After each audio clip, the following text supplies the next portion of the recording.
Well, we're back with another EFL Championship manager special as the latest managerial saga has come to a close. And that, of course, is a saga that involves two teams and will lead to another manager special later down the line. We are back today to talk about the news that Derby County have appointed John Eustace as their head coach on a 3.5-year deal, tempting him from Blackburn up in the playoff places to a relegation battle at the bottom. He replaces Paul Warne, who was sacked just a couple of weeks ago. And as always, we're going to talk about the old man, we're going to talk about the new man, and what might happen in the future for Derby. Very quickly though, it is a double upload day, so don't worry, the championship predictions will still be live later on. Keep your eyes peeled for that. But for now, let's go and crack on by starting with the old man and talking about the job that Paul Warne did at Derby County. Because for me overall, despite the way it ended, I think Paul Warne can go down as having done a good job. Most importantly, took Derby back to the Championship last season in second place, automatic promotion back into the top two tiers. And this season's been a bit of an interesting one because for the most part, Derby have been very competitive. If you remember and go all the way back to the start of the season, we watched the game away at Blackburn here on the podcast on a live stream, and Derby were excellent. They were a real threat on the break. And in the end, it was Sammy Schmodix coming on for Blackburn for John Eustace's side that saved the day. And to be fair, Derby looked a real threat on the break that day. They'd been competitive at home pretty much all season. And the only thing that really occurred is they had a rotten run of fixtures from Christmas on to, well, now, and have done 10 games without a victory. 8 of those were defeats at the end of Paul Warne's reign, including one on penalties in the FA Cup. And you've got to say, looking at the fixture list, it was a little bit unfortunate because the Cardiff game, we've mentioned it in the predictions quite a lot. The Cardiff game was a really difficult one, because that's a game against a side you would be hoping to pick up points against in and around you. The rest of that period, I mean, they played Leeds, Sunderland and Sheffield United, 3 of the top 4. Sheffield Wednesday, Bristol City, Watford all in a playoff hunt. So it was just a rotten run of games that Paul Warne encountered together. And I said it either way. I think Derby County would stay up, whether they kept Paul Warne at the time or whether they now go for John Eustace. I think they would have stayed up because they've got a friendly finish to the season. They've got games that are winnable. I was a little bit surprised by some of their business in January, some of the leaders leaving their dressing room. I look back at the Luton game just before Christmas that I was obviously at. Luton won it somehow, but until Sonny Bradley went off after an hour due to injury, he'd mopped up everything in the box and Luton didn't have a sniff. Then he left a couple of weeks later. Of course, made sense when Matt Clark came in, but there's been a little bit of turnaround in terms of dressing room leadership there. And that maybe is a factor for some of the initial unsteady footing in the new year. However, Derby, looking at the run-in, great fixtures to come, which we'll talk about a bit more in a minute. I think they would have stayed up with Paul Warne in charge. I think he did a good job overall. He just fell into a bad run of fixtures, and we did suggest that if Derby were going to panic, that was going to be the time, because they were going to have a run where they didn't win fixtures so much. And if they'd maybe nicked that Luton game, or they'd nicked one against Cardiff, or a draw against Watford or something, he might have been all right. But as it was, other teams were changing manager. They were picking up points and, well, my club Luton Town obviously, and as a result, other clubs will panic. That's just the way of the Championship.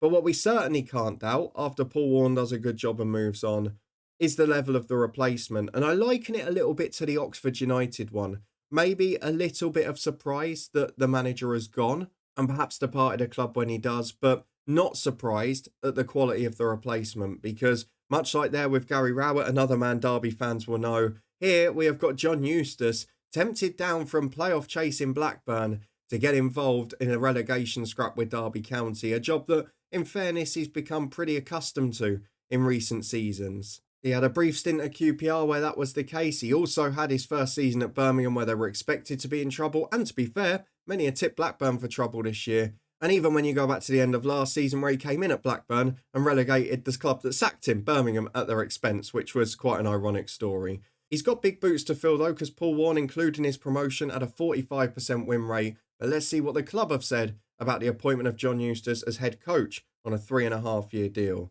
So he returns to Pride Park, the club where he finished his career, his last 2 seasons from 2013 to 15. He's been talked about as an intelligent man and a leader and all of that usual blurb you get. But let's have a little look at what the owner wants to do, because let's be fair, the new owner has done a pretty good job at Derby since being in charge and is trying to do things sustainably, which obviously the opposite of that led to some problems a little bit further back.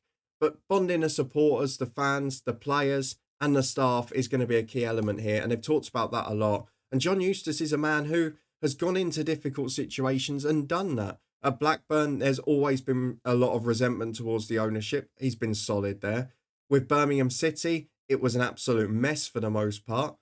He's restored stability. He got the fan base back on side. It's something that he's done more than once before, and I'm sure we'll be able to do again. As a Luton fan, I'm not a fan of this appointment because it means that Derby probably won't go down, and that's one less team for us to chase, but I think we need to worry about picking up points before that. But for Derby, the head coach comes in, and we've got to look at his record from recent clubs. And I know there was a bit of a saga with what went on with Blackburn and that, and it's sort of 50-50 between did he just jump ship or was it a lack of backing from the board, which other managers have cited leaving from Blackburn as well. Of course, we'll discuss that in more detail when the Blackburn manager special comes out. But you've got to think from a John Eustace point of view, the key thing here clearly is that he's moving closer to home. He's moving back to an area where he's comfortable, less travel time, and we talked about it on the podcast a lot when we were interviewing pros during lockdown, managers, players alike. It really is an undervalued factor in moving clubs. It's something that often doesn't get thought about. It's just, well, why are you moving from the playoffs to the bottom? And actually, the discussion doesn't really take place about, is it better for the family? Is it better geographically? Is it less travel time, more time to spend at home? All of those things don't really get considered in the life of anyone in football. And it probably is quite an important factor here.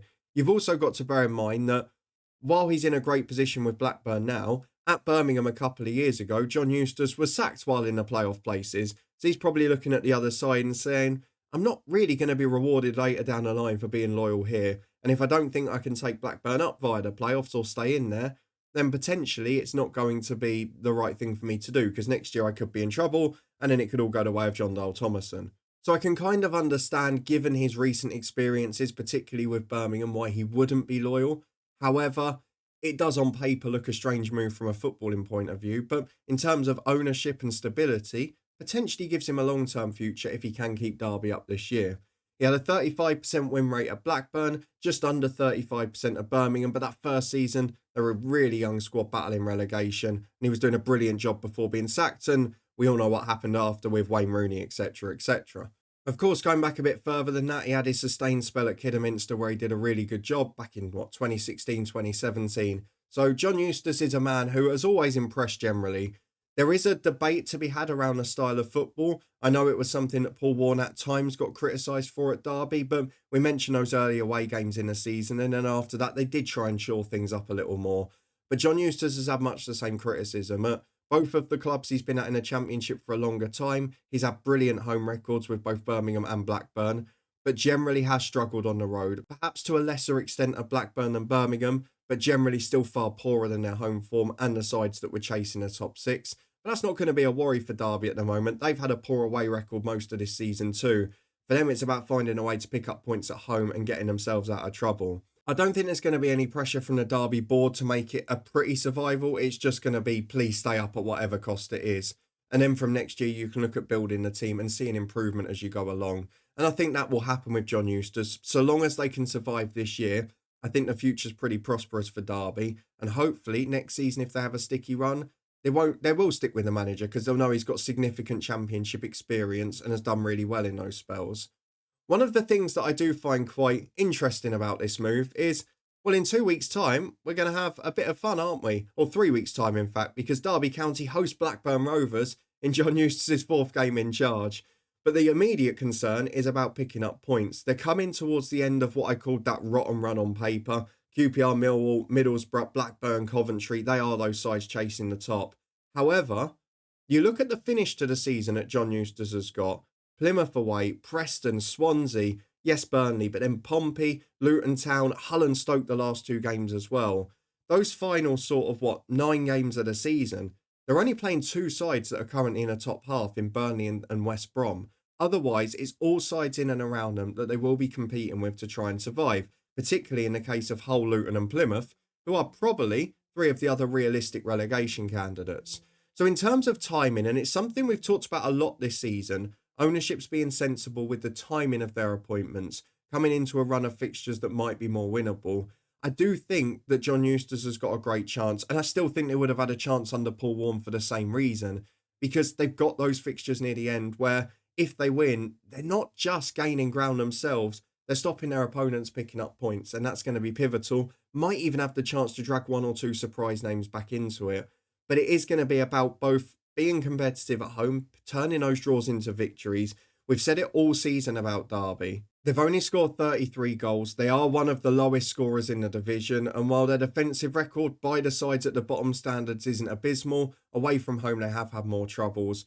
But they've just got to find a way to be a little bit more of a potent goal threat. And generally, at his recent clubs, John Eustace has been able to find that, particularly at home, a way for his teams to score goals. And defensively, they're going to set up very cautiously on the road. They're going to try not to be broken down, as they did under interim management away at Norwich, as they did against Oxford in a week at home. And to be fair to Paul Warne and the Derby run before that, while they were losing those games against the top sides, if you take out probably the Sheffield Wednesday one being the exception, which was just a crazy game on New Year's Day, even when they played the likes of Sheffield United, Sunderland and Leeds at the top, they lost them all 1-0.